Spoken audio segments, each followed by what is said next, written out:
Hello students, आज हम chapter number 5 flow of control के अंदर नेस्टेड इफ स्टेटमेंट के बारे में स्टडी करेंगे। Nested if is an if that has another if in its if body. अगर किसी इफ स्टेटमेंट के अंदर दूसरा इफ हम यूज करते हैं या फिर एलिफ जो हमारा स्टेटमेंट होता है उसके अंदर हम इफ को यूज करते हैं या फिर एल्स जो हम यूज करते हैं उस एल्स वाले पार्ट में भी यदि हम इफ को यूज करते हैं तो ऐसी जो स्टेटमेंट होती है या जो ऐसा हमारा लूप बनता है, स्टेटमेंट बनती है, उसी को नेस्टेड इफ स्टेटमेंट कहा जाता है। इसके कुछ एग्जाम्पल आपको पेज नंबर 151 के ऊपर दिए गए हैं। आप चाहें तो इन्हें यहाँ से चेक कर सकते हैं। फॉर्म 1 जैसा कि दिखाया गया, इफ इनसाइड इफ बॉडी, तो पहले एक इफ कंडीशन दी गई है और उसके अंदर अनदर इफ कंडीशन दी गई है, जिसके द्वारा आप चाहें तो दो कंडीशन को इकट्ठे चेक कर सकते हैं और अकॉर्डिंगली अपने वर्क को कर सकते हैं। तो यह एक नेस्टेड इफ का एग्जाम्पल है। फॉर्म 2 के अंदर इफ इनसाइड एलिफ बॉडी, एक इफ कंडीशन दी गई है, इफ के बाद कुछ स्टेटमेंट्स हैं, उसके बाद एलिफ स्टेटमेंट दी गई है जिसके अंदर एक कंडीशन चेक करी गई है और जस्ट एलिफ के बाद दोबारा से इफ स्टेटमेंट दी गई है। तो ध्यान दीजिएगा, ये जो एल इफ के अंदर इफ दिया गया यह भी नेस्टेड इफ ही कहलाएगा। इसी तरीके से form 3 if inside else body, एक इफ कंडीशन दी गई है, इफ के अंदर एलिफ दिया गया, एलिफ के अंदर एल्स दिया गया, एल्स के अंदर इफ दिया गया है। तो ये जो आपकी स्टेटमेंट है जिसके अंतर्गत एलिफ दिया गया है, यह एल्स के अंदर इफ दिया गया है, यह भी आपकी क्या कहलाएगी, यह स्टेटमेंट भी आपकी कहलाएगी नेस्टेड इफ। या फिर एक फॉर्म 4 दी गई है, if inside if as well as else और एलिफ बॉडी। इफ के अंदर इफ हो सकता है, एल्स के अंदर इफ हो सकता है, इफ के अंदर इफ हो सकता है। दैट मीन्स एक ही प्रोग्राम के अंदर भी ये अलग अलग तरीके से हो सकते हैं। फॉर एग्जांपल फॉर्म नंबर 4 जो पेज नंबर 151 पे दिया गया है, अगर आप चेक करें तो इफ कंडीशन दी गई है, उसके अंदर जस्ट इफ के बाद फिर दोबारा से एक और इफ कंडीशन दी गई है, तो ये नेस्टेड इफ का एग्जाम्पल है। देन एल्स पार्ट दिया गया, देन एलिफ दिया गया, एलिफ के जस्ट बाद दोबारा से इफ दिया गया, तो ये भी नेस्टेड इफ का एग्जाम्पल है। और फिर जो एलिफ के जस्ट नीचे एल्स दिया गया है उसके अंदर इफ दोबारा से दिया गया, तो यह भी आपका किसका एग्जाम्पल है, यह भी नेस्टेड इफ का ही एग्जाम्पल है। तो चलिए नेस्टेड इफ को हम चेक करते हैं with the help of program. आपकी बुक में पेज नंबर 152 के ऊपर प्रोग्राम नंबर 5.8 दिया गया, जिसको मैंने आपके लिए पहले से ही टाइप किया हुआ है। प्रोग्राम है डेट रीड्स 3 नंबर्स। इस प्रोग्राम के अंतर्गत हम 3 नंबर्स को यूजर से एंटर करवाएंगे and prints them in ascending order, और बाद में उनको असेंडिंग ऑर्डर के अंदर लिखेंगे कि कौन सा सबसे छोटा है, कौन सा उससे बड़ा है और फिर कौन सा सबसे बड़ा है। तो नोटिस कीजिए, ये हमारा यहाँ पर हमने इसका प्रोग्राम लिखा हुआ है। फर्स्ट मैसेज डिस्प्ले होगा, एंटर फर्स्ट नंबर। स्क्रीन के ऊपर आपसे एक नंबर पूछा जाएगा जिसको कि इंटीजर टाइप असाइन की जाएगी और उसके बाद एक्स वेरिएबल के अंदर उसकी वैल्यू स्टोर कर दी जाएगी। बिल्कुल इसी तरीके से सेकंड नंबर वाई में और थर्ड नंबर जो है वो जेड के अंदर असाइन कर दिया जाएगा। 3 वेरिएबल इनिशियलाइज किए हैं, मिन, मिड और मैक्स, जिनको इनिशियली नन या जीरो भी कह सकते हैं आप, जीरो वैल्यू असाइन कर दी गई है। नन और जीरो का एक ही मीनिंग होता है। If x is less then y and x is less then z, अब कंडीशन चेक की गई है, एक समय पे दो कंडीशन इकट्ठी, एंड ऑपरेटर का हमने यूज किया। एंड का मतलब है दोनों कंडीशन हमें एक साथ चेक करनी है, अगर दोनों ट्रू होंगी तो ही आगे बढ़ेगा, एल्सवाइज आगे नहीं बढ़ेगा। तो हमने 3 जो वैल्यू इनपुट कराई है x y z, उसके अंदर फर्स्ट ऑफ ऑल हमने x को चेक किया है कि क्या x y से और x z से भी छोटा है। यदि x y और z दोनों से छोटा हो गया तो इसका मतलब हुआ x क्या हो गया, सबसे छोटा हो गया। देन अगेन एक और कंडीशन हम चेक कर रहे हैं इफ लूप के द्वारा, इफ कंडीशन के द्वारा, y is less then z। अगर x y और z दोनों से छोटा है तो साथ ही साथ हम ये भी चेक कर रहे हैं कि क्या y भी z से छोटा है।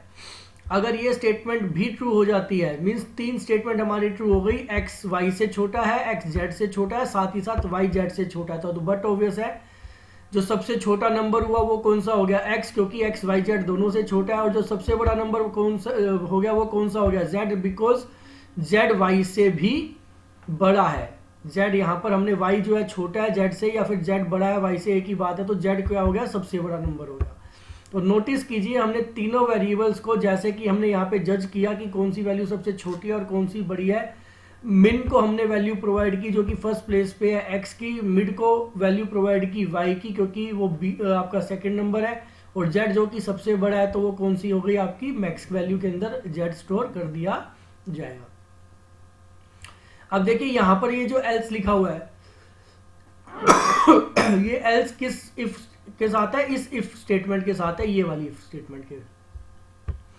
इसका मतलब ये है कि यदि x तो छोटा है y और z दोनों से, लेकिन y छोटा नहीं है z से, तो इसका मतलब क्या हो गया, x सबसे छोटा हो गया, जो कि हम पहले ही इन दोनों स्टेटमेंट से चेक कर चुके हैं, और y सबसे बड़ा हो गया। रीजन भी, जब y छोटा नहीं है तो ऑब्वियस बात है वो z से बड़ा होगा। अगर z से बड़ा है तो इसका मतलब y सबसे बड़ा है, तो y किसको असाइन किया गया, मैक्स को। x सबसे छोटा है, किसको असाइन किया गया, मिन को। और बीच में कौन सा रह गया, z, तो z को कहां पर आ जाएगा, मिडिल टर्म के अंदर आ जाएगा, मिड में आ जाएगा। तो इस तरीके से यहां पर हमने नेस्टेड इफ का यूज किया, एक इफ के अंदर दूसरे इफ का यूज किया है, और उसके द्वारा पता लगाया है कि कौन सा सबसे छोटा नंबर है, कौन सा मिडिल नंबर है, और कौन सा सबसे बड़ा नंबर है। इसी तरीके से इफ के अंदर एलिफ का यूज किया। यहां हम चेक कर रहे हैं कि क्या y जो है वो छोटा है x से, और y क्या छोटा है z से। अगर ऐसा होता है तो इसका मतलब हो जाएगा कि y सबसे छोटा है, y is smaller, minimum number. साथ ही साथ हमने चेक किया कि क्या x जो है वो भी z से छोटा है। अगर ऐसा भी हो जाता है तो इसका मतलब हो जाएगा y सबसे छोटा है और z सबसे बड़ा है। तो आप देख सकते हैं y जो है वो मिन को प्रोवाइड कर दिया गया, z जो है मैक्स को प्रोवाइड कर दिया गया, और जो रिमेनिंग नंबर रह गया x वो मिडिल टर्म में चला जाएगा। अगर y तो छोटा है x और z से, लेकिन x छोटा नहीं है z से, तो इसका मतलब क्या हो जाएगा, x सबसे बड़ा हो जाएगा, और y तो हम चेक कर ही चुके हैं कि सबसे छोटा है। तो एल्स पार्ट में हमने लिख दिया कि x is equal to max, y is equal to min, क्योंकि y को हम सबसे छोटा जान चुके हैं और x को सबसे बड़ा, और मिडिल टर्म के अंदर कितने आ जाएगा, z आ जाएगा। तो ये जो हमने एलिफ के अंदर इफ का यूज किया, यह भी नेस्टेड इफ का ही यूज किया है। इसी तरीके से अगर हम एल्स पार्ट में जाकर चेक करें, अगर ये दोनों कंडीशन आपकी ट्रू नहीं होती, ना तो x सबसे छोटा है ना ही y सबसे छोटा है, तो बट ऑब्वियस है कि सबसे छोटा कौन सा रह जाएगा, z रह जाएगा। तो हमने ऑटोमेटिकली इस पर्टिकुलर एल्स पार्ट में ये मान लिया कि z इज स्मॉलेस्ट वन। तो आप नोटिस कर सकते हैं दो हमने यहाँ पे कंडीशन चेक की है, इफ और एल्स वाली। एक कंडीशन चेक की, एक एल्स पार्ट है, दोनों में ही z को सबसे स्मॉलर मान के, मिनिमम मान के z असाइन कर दिया गया है। जब z सबसे छोटा है तो हम सिर्फ कंपेयर किसको कर रहे हैं, चेक किसको कर रहे हैं, x और y को। If x is less then y, तो उस केस में y सबसे बड़ा हो जाएगा, तो y को मैक्स वैल्यू प्रोवाइड कर दी गई है, और x वैल्यू किस स्थान पे आ जाएगी, मिड वैल्यू पे आ जाएगी। और अगर ये स्टेटमेंट फॉल्स होती है, दैट मीन्स x छोटा नहीं है y से, तो उस केस के अंदर x सबसे बड़े प्लेस पे आ जाएगा और y किस प्लेस पे आ जाएगा, मिड पे। तो ये जो हमने यहाँ पर इफ एलिफ एल्स यूज किया, और उसके अंदर अगेन इफ यूज किया, इन स्टेटमेंट से हमारे पास एक रिजल्ट जरूर ही सामने आ जाएगी कि जो हमने तीन वैल्यूज इनपुट किया उनमें सबसे छोटा नंबर कौन सा है, मिडिल टर्म पे कौन सा है, और मैक्सिमम टर्म पे कौन सा है। जब तीनों नंबर को हम चेक कर चुके हैं, स्टोर कर चुके हैं, तो हम प्रिंट स्टेटमेंट देंगे नंबर इन असेंडिंग ऑर्डर। मिन जो भी हमारी इन कंडीशंस के आधार पे वैल्यू स्टोर हुई होगी, मिड जो भी कंडीशन के आधार पे स्टोर होगी, और मैक्स सबसे बड़ा। तो तीनों एक ऑर्डर के अंदर यहाँ पर इस स्टेटमेंट के द्वारा प्रिंट कर दिए जाएंगे। चलिए रन करके देखते हैं। मैंने इस पर्टिकुलर प्रोग्राम को रन किया, मैसेज आता है एंटर फर्स्ट नंबर, बुक के अंदर आपको साथ में आउटपुट दिखाया गया। For example first number place पे डाला गया 5, दूसरे प्लेस पे डाला गया 9 और तीसरे प्लेस पे डाला गया है 2। मैंने तीनों नंबर्स को एंटर किया। जैसे ही मैं एंटर करता हूं तो मेरे पास रिजल्ट आ जाता है number in ascending order is minimum number 2, उसके बाद 5 और उसके बाद 9। एक बार चेक करते हैं कि ये लूप में कैसे काम करेगा।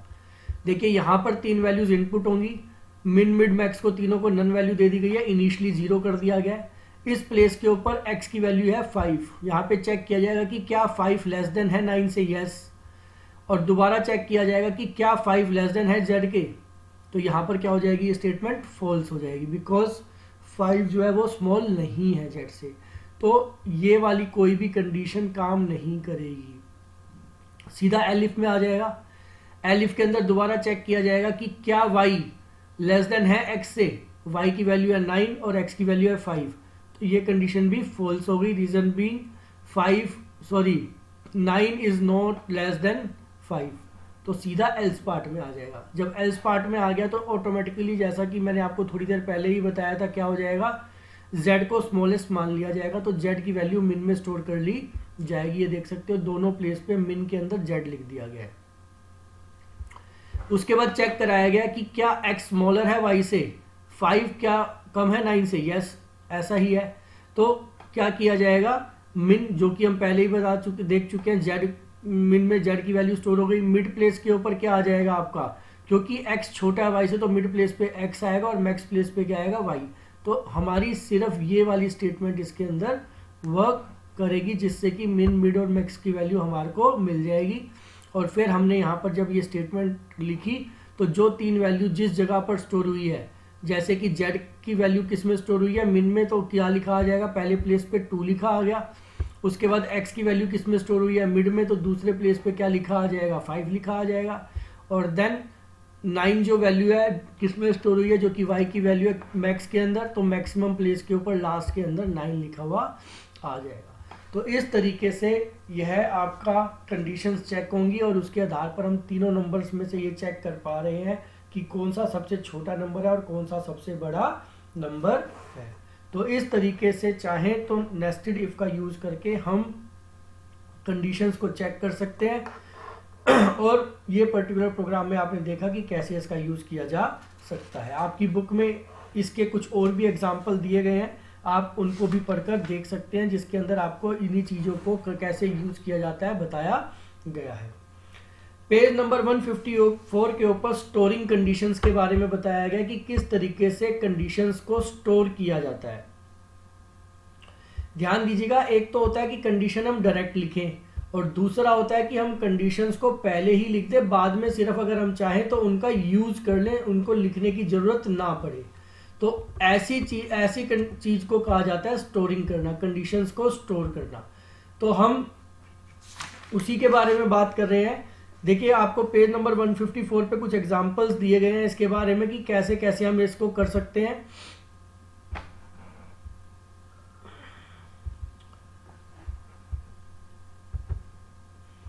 जैसे कि लिखा गया है, if A deposit is less than 2000 and for 2 और more years the interest rate is 5%। अगर कोई डिपॉजिट 2000 से कम है और 2 साल से ज़्यादा हम उसको करवा रहे हैं बैंक के अंदर, तो हमें 5% का इंटरेस्ट मिलेगा। तो देख सकते हैं नीचे इसी में आपको कंडीशन लिख के दिखाई गई है, eligible for 5%, that means deposit is less than 2000 and time is greater than is equal to 2।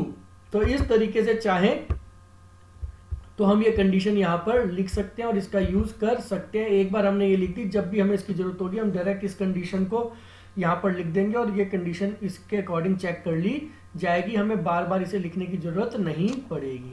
ऐसे ही इफ डिपॉजिट इज ₹2000 और more but less than 6000, that mean 2000 से 6000 के बीच में अगर अमाउंट है एंड फॉर 2 और मोर ईयर्स उसको हम डिपॉजिट कराते हैं, तो इंटरेस्ट रेट इज 7%। तो देख सकते हैं यहाँ पे एलिजिबिलिटी लिखी गई है, एलिजिबल फॉर 7% क्या है, 2000 जो है वो less than is equal to deposit होना चाहिए और लेस देन 6000, मतलब कि डिपॉजिट जो है वो 2000 से तो ज़्यादा और 6000 से कम होना चाहिए। तो इस कंडीशन को हमने यहाँ लिख दिया and time is greater than is equal to two time जो है वो 2 साल से बराबर या 2 से ज़्यादा होना चाहिए, तो ही 7% का इंटरेस्ट मिलेगा, एल्सवाइज नहीं मिलेगा। तो इस तरीके से डिफरेंट कंडीशंस को हम लिख के स्टोर कर सकते हैं।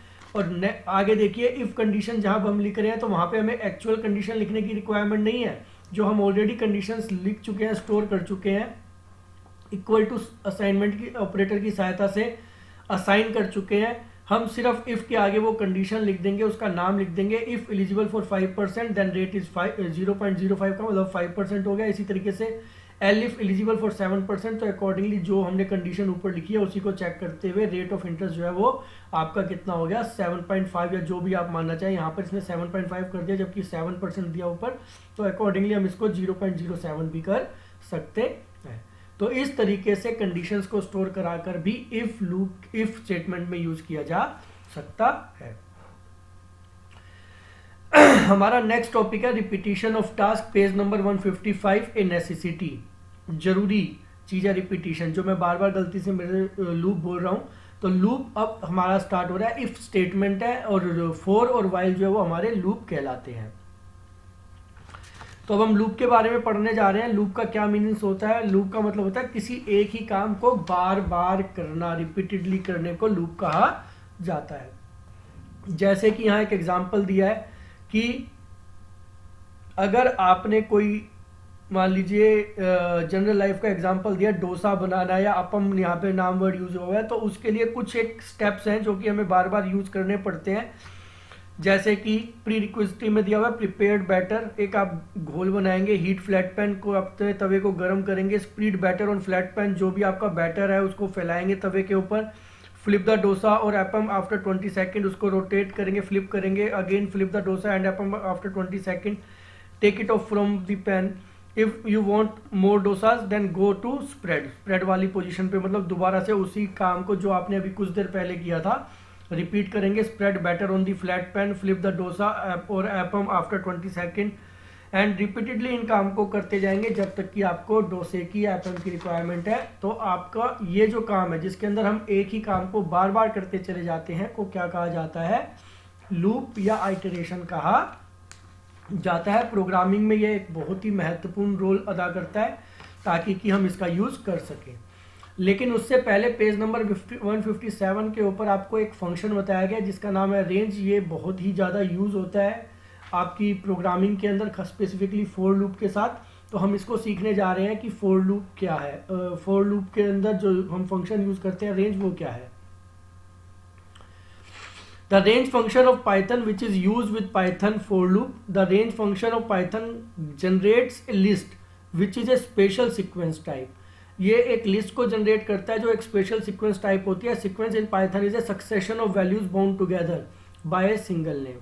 ये कुछ सेट ऑफ वैल्यूज होती हैं लगातार जिनका यूज करके हम किसी लूप को रन कर सकते हैं। Some Python sequence types are, Python की जो सीक्वेंसेस हैं वो कौन कौन सी हो सकती है? कोई स्ट्रिंग हो सकती है, लिस्ट हो सकती है, टप्पल हो सकती है, जैसा कि आपको नीचे फिगर में भी दिखाया गया है। लिस्ट 1 दैट मीन्स 5, 7, 9, 11 यहाँ पे वैल्यूज दी गई हैं, या फिर टप्पल 1 जिसके अंदर 4, 5, 6, 7 वैल्यूज दी गई है, या फिर कोई स्ट्रिंग जैसे गुड दिया हुआ है GOOD।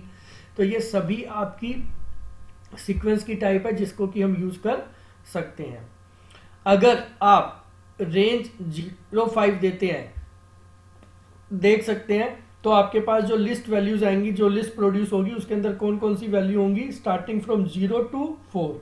दैट मीन्स जो लास्ट आपकी है 5 वो इसमें इंक्लूड नहीं होगा। और अगर आपने स्टेप स्पेसिफाई नहीं किया है तो उस केस के अंदर क्या होगा? आपको स्टेप +1 का ही माना जाएगा। तो 0 से स्टार्ट होकर 0, 1, 2, 3, 4 ये वैल्यूज आपकी जो है इस लिस्ट को वो प्रोवाइड करेगा अगर आप रेंज 0.5 लिखते हैं। इसी तरह अगर आप रेंज 12,18 लिखते हैं तो उस केस के अंदर जो आपकी वैल्यूज आएंगी डेट कम्स टू बी 12, 13, 14, 15, 16, 17 और 18 जो लास्ट वैल्यू है उसको इंक्लूड नहीं किया जाएगा। तो जो रेंज है उसे लिखने का जो तरीका है वो मैं आपको यहाँ पे लिख के बता दे रहा हूँ। रेंज लिखना होता है आपको ब्रैकेट के अंदर लोअर लिमिट लिखनी होती है जहां से आप स्टार्ट करना चाह रहे हैं, देन अपर लिमिट लिखनी होती है कोमा लगा के, जहां तक आप उसे ले जाना चाहते हैं वो लिमिट लिखनी होती है, और साथ ही साथ आपको स्टेप वैल्यू प्रोवाइड करनी होती है। स्टेप वैल्यू का मतलब कितनी वैल्यू से आप उसे इंक्रीज करना चाहते हैं, ये 3 वैल्यू आपको यहाँ पर देनी होती है। इस तरीके से अगर आप चाहें तो अपनी रेंज का यूज कर सकते हैं, अगर आप रेंज को यूज कर रहे हैं। लेकिन ये तीनों में से अपर लिमिट जो है वो कंपलसरी है देनी, लोअर लिमिट नहीं दे रखी तो 0 मानी जाएगी, और स्टेप वैल्यू नहीं दे रखी तो +1 मानी जाती है। तो इस तरीके से रेंज फंक्शन का यूज किया जा सकता है। इसके बहुत से एग्जाम्पल दिए मैं बुक के अंदर, जिन्हें आप देख सकते हैं कि कैसे कैसे रेंज को हम यूज कर सकते हैं, रेंज फंक्शन को, और उनसे किस किस तरीके की वैल्यूज हमारी जो है वो क्रिएट हो जाती है। नेक्स्ट पेज नंबर 158 के ऊपर अगर आप ध्यान से देखें तो ऑपरेटर दिया गया है इन एंड नॉट इन। इन जो है वो चेक करने के लिए होता है, ये हमारा एक मेंबरशिप दोनों ही मेंबरशिप ऑपरेटर है जिसको हम यूज करते हैं चेक करने के लिए कि कोई वैल्यू हमारी लिस्ट में उपलब्ध है या नहीं। फॉर एग्जांपल हमने लिखा 3 in 1 2 3 4 एक लिस्ट के अंदर, तो ये हमें ट्रू वैल्यू प्रोवाइड कर रहा है बिकॉज 3 इस लिस्ट के अंदर उपलब्ध है। इसी तरह अगर हम देते हैं 5 in लिस्ट 1 2 3 4, तो क्योंकि 5 यहाँ नहीं है तो हमें वैल्यू क्या देगा, फॉल्स देगा। जबकि नॉट इन जो है वो बिल्कुल इसका वाइसा वर्सा है, रिवर्स एक्शन देता है। अगर आप नॉट इन का यूज करते हैं तो उस केस में अगर लिस्ट के अंदर वैल्यू नहीं होगी तो आंसर ट्रू आएगा, और अगर वैल्यू लिस्ट में होगी तो आंसर फॉल्स आएगा। ये सब हम आगे देखेंगे। अब हमारे पास यहां पर एक स्ट्रिंग इनपुट करवाकर इन ऑपरेटर का यूज जो है सिखाया गया कि किस तरीके से इन ऑपरेटर का हम यूज कर सकते हैं। तो देखते हैं इस प्रोग्राम को, जो कि आपको पेज नंबर 159 के ऊपर दिया गया। ये मैंने आपके लिए पहले से ही टाइप कर दिया है। Line is equal to input enter a line, हम एक लाइन को इनपुट करेंगे। स्ट्रिंग इनपुट ए स्ट्रिंग, एक दूसरे स्ट्रिंग को इनपुट करेंगे। If string in line check करा जाएगा कंडीशन के द्वारा कि जो हमने स्ट्रिंग इनपुट किया क्या वो लाइन का हिस्सा है। अगर ऐसा है तो प्रिंट कर दिया जाएगा string is a part of line, और अगर नहीं होगा दैट मीन्स अगर ये स्टेटमेंट फॉल्स हो जाती है, स्ट्रिंग इन लाइन जो चेक की जा रही है, तो प्रिंट कर दिया जाएगा string is not contained in line, मतलब जो स्ट्रिंग है वो लाइन का हिस्सा नहीं है। मैं आपको रन करके दिखाता हूं इसे। ये देखिए मैंने यहां पर मान लीजिए इस तरीके से टाइप किया, hello how are you. String के अंदर मैंने टाइप कर दिया मान लीजिए सिर्फ यू, और एंटर करते हैं तो मैसेज आता है यू, दैट मीन्स जो मैंने स्ट्रिंग टाइप किया है is part of hello how are you. तो मैसेज प्रिंट हुआ कि यस यू जो मैंने टाइप किया था स्ट्रिंग के अंदर, ये वाली लाइन यू, वो एक पार्ट है किसका, जो हमारी लाइन थी हेलो हाउ आर यू का हिस्सा है, जो कि हमने यहाँ पर स्पेसिफाई किया हुआ है। दोबारा से रन करके देखते हैं एक बार।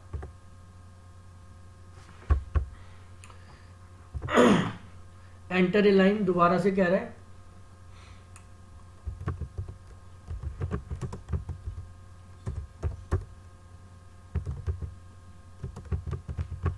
हमने स्कूल का नाम टाइप किया अपने, और इस बार हम यहाँ पर कोई अनदर वर्ड दे देते हैं, मान लीजिए स्ट्रिंग दे देते हैं ABC।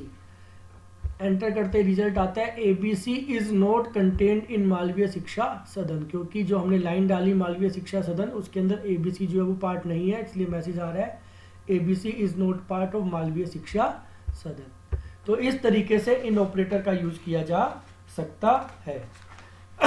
उम्मीद करता हूं कि चीजें आपको समझ में आई होंगी। आगे हम आइटरेशन और लूप, जो हमारा लूप है फॉर लूप, अगली क्लास में उसको डिस्कस करेंगे। Thank you.